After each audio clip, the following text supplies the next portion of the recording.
Apocalipse. Né? Meus amados irmãos, nós acabamos de ler o texto aonde? Onde foi que nós lemos o texto?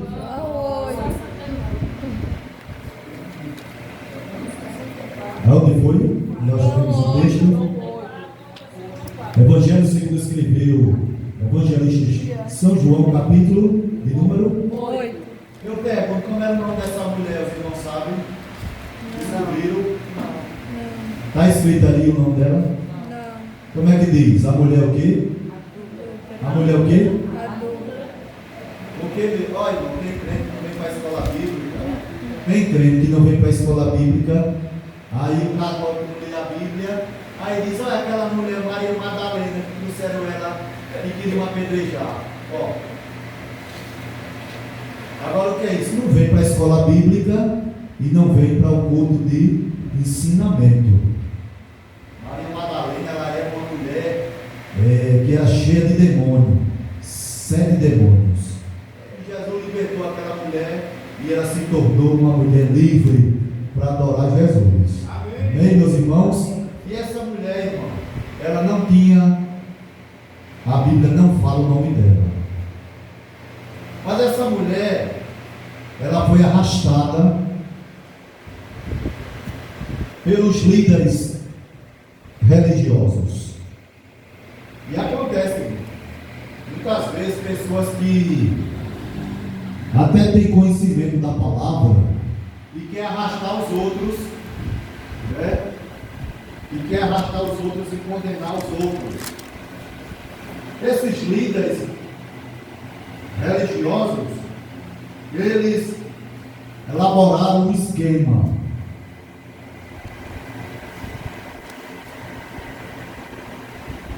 para deixar Jesus sem saída.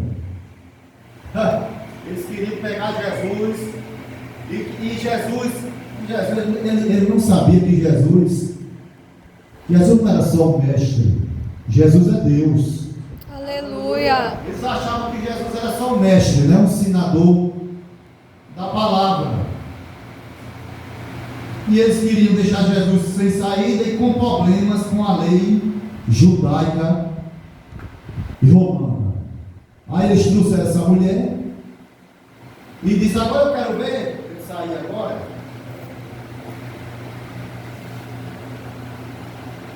Aí, irmão, se Jesus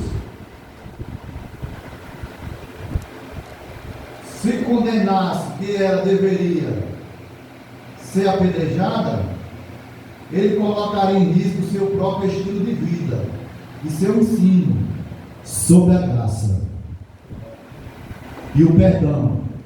Aleluia! Glória a Deus. E sacrificaria sua reputação como amigo de pecadores. Se Jesus condenasse aquela mulher, né? Ele colocaria em risco o seu próprio estilo de vida, né? Seu próprio estilo de vida, porque Jesus ele não veio para condenar, ele veio para salvar. Aleluia. Para salvar.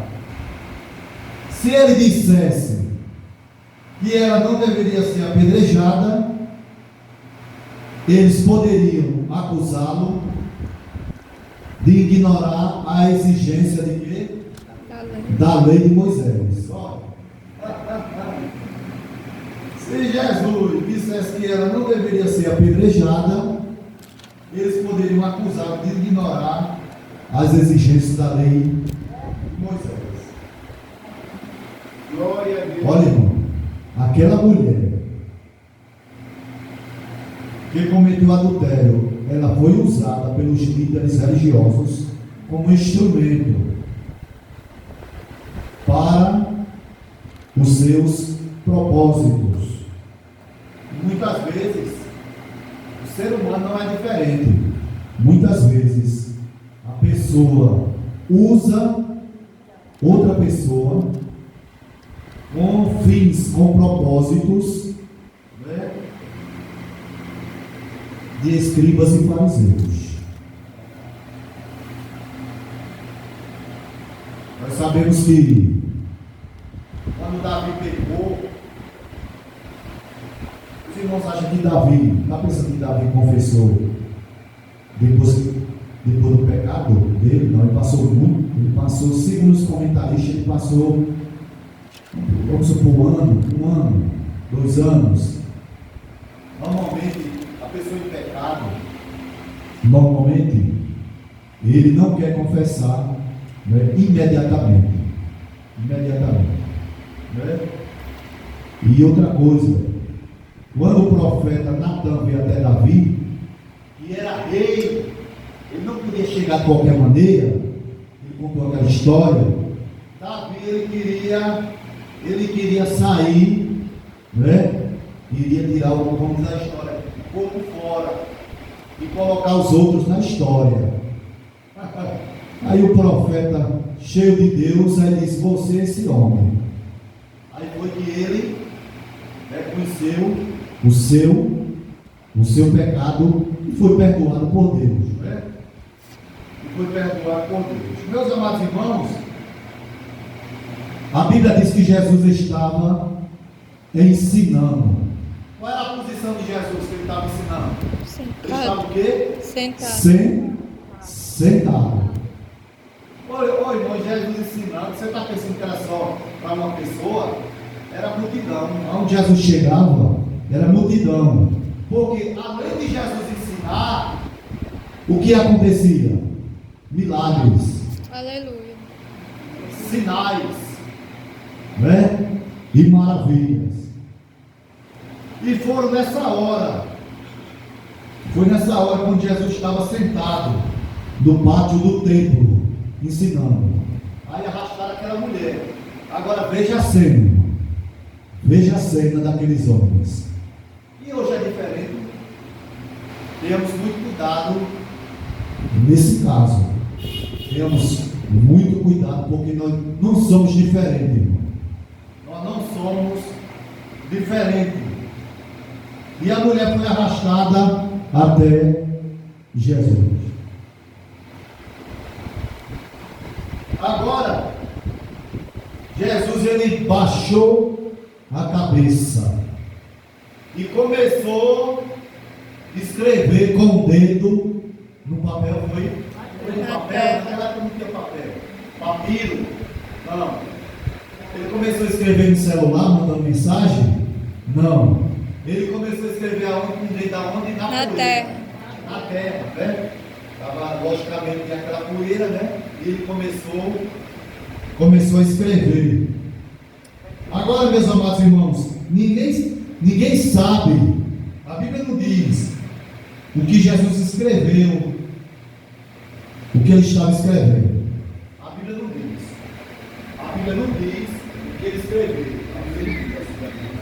A Bíblia não diz o que ele escreveu. Né? Agora, existem teorias que realmente não é verídica, porque não está escrito. Ele poderia, as teorias, né? Diz assim: ele estava escrevendo uma passagem do Antigo Testamento. Ele listou os pecados que acusavam a mulher. Será que ele estava escrevendo os pecados deles? Ali. Ele escreveu ali o nome dos líderes que haviam cometido adultério. Será que ele estava escrevendo? A Bíblia não diz. Ele escreveu que estava no versículo 7. O que é que diz aí no versículo 7? 8:7. É.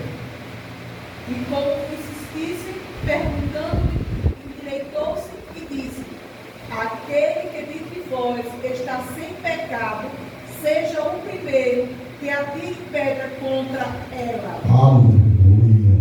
Glória a Deus. Aquele que estiver o quê? Sem pecado. Olha, irmão, aquele que disse que não peca é mentiroso. Sabia? Nós pecamos com o pensamento, Até porque pensamento nós pecamos. Agora, o crente não pode fazer o pecado, como o pecador aí, um hábito. Um hábito, não é? Lá em 1 Rei diz que não existe um homem que não peque. Não existe. Mas o crente, ele não pode fazer do pecado um hábito.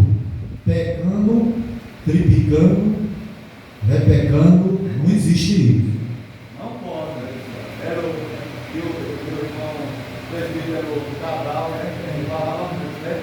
Falava muito, triplicando, né? Você não pode, você foi comprado e lavado pelo sangue de nosso Senhor e Salvador Jesus Cristo. Glória a Deus. O inimigo, ele é o acusador, viu? O inimigo, ele acusa de dia e de noite. O crente tem que dobrar o joelho, pedir perdão e pedir a Jesus para lavar com seu sangue. Aleluia! Glória a Deus. Martinho Lutero, os irmãos sabem que ele estava traduzindo a Bíblia para o idioma alemão. E o inimigo apareceu até ele. E ele começou a acusar, mostrando que ele fez isso, fez aquilo. E simplesmente, irmão, ele citou 1 João, que diz: se andarmos na luz, como ele na luz está, temos comunhão uns com os outros, e o sangue de Jesus Cristo, seu Filho, nos purifica de todo pecado. Ele pegou o tinteiro, naquela época não era caneta não, era tinteiro, né, feito de, era uma pena, né, com ele colocava aqui e escrevia. Ele pegou assim, ó, na parede, aí o inimigo subiu, ficou um cheiro de enxofre tremendo. O inimigo, ele é acusador, né? E Jesus é o Salvador. Quando o crente peca, confessa e deixa, quando ele vai acusar, aí Jesus mostra as suas mãos, né, que foram perfuradas ali na cruz do Calvário. Aleluia, glória a Deus. Meus amados irmãos,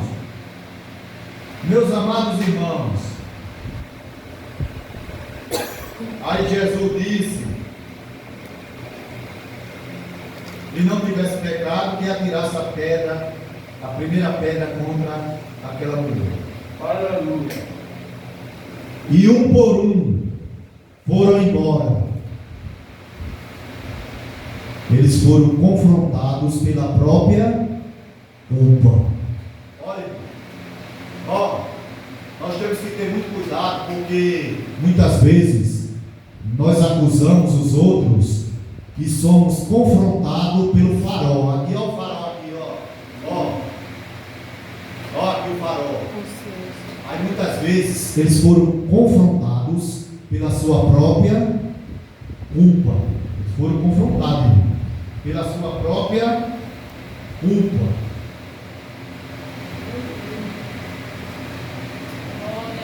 Aleluia! Só quem não saiu, só quem ficou, quem foi? Jesus e quem mais? A mulher. Só ficou Jesus e a mulher. Vai ter um momento que vai ser só você e Jesus. Sabia? Aleluia. Tem um momento do ser humano que só é ele e Jesus. Aleluia. E aquela mulher, ela ficou ali ao lado do Salvador, né?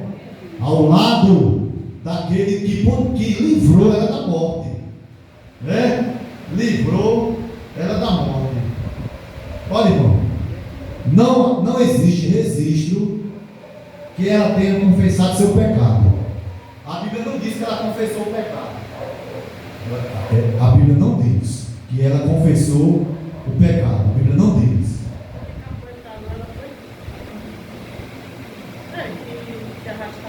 Ela não disse que ia parar de pecar também. Ela não disse.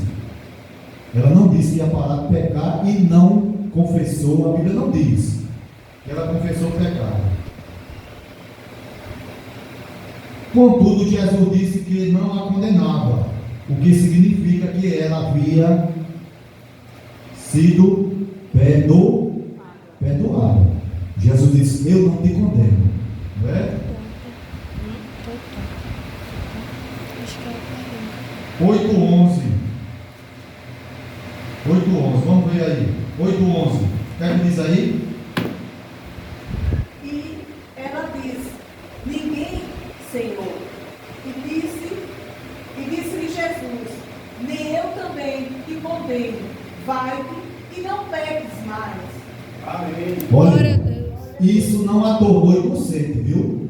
Isso não a tornou inocente, mas sim perdoada. Não tem ninguém inocente.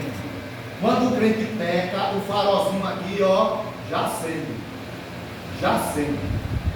Né? Aquilo ali, ela foi perdoada, mas ela não se tornou inocente.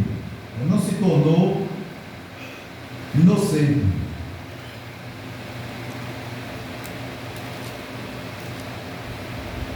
O passo seguinte dependia dela. Agora, a vida dela ia depender da integridade dela e ia depender dela, né? Olha, perdoada, com seu histórico limpo do pecado, ela estava naquele momento pronta para um novo começo. Aleluia. Aleluia. Jesus perdoou os pecados daquela mulher e ela estava pronta para um novo começo, né? Ia depender dela. Ela tinha que começar tudo de novo, um novo começo, né? Quando o pecador reconhece que é pecador e ele é lavado pelo sangue de Jesus, é um novo recomeço com Deus, né?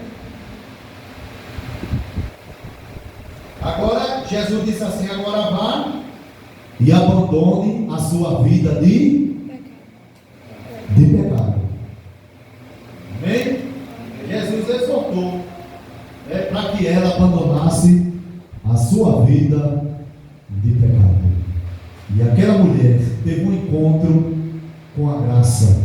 Aleluia. Agora, irmão, imagino a alegria daquela mulher depois de ser perdoada, porque aquela mulher seria apedrejada. Aleluia. Aleluia, glória a Deus. É por isso que o apóstolo Paulo ele diz assim: examine-se o homem ou a mulher a si mesmo, né? O nosso exame é individual, né? Individual. Tenhamos muito cuidado para não nos envolvermos em acusação. Devemos orar pelos outros, aleluia, e ajudar aos outros, né? Porque o nosso Jesus, ele está nos contemplando e ele está pronto para nos perdoar. Vamos ficar de pé, meus amados irmãos.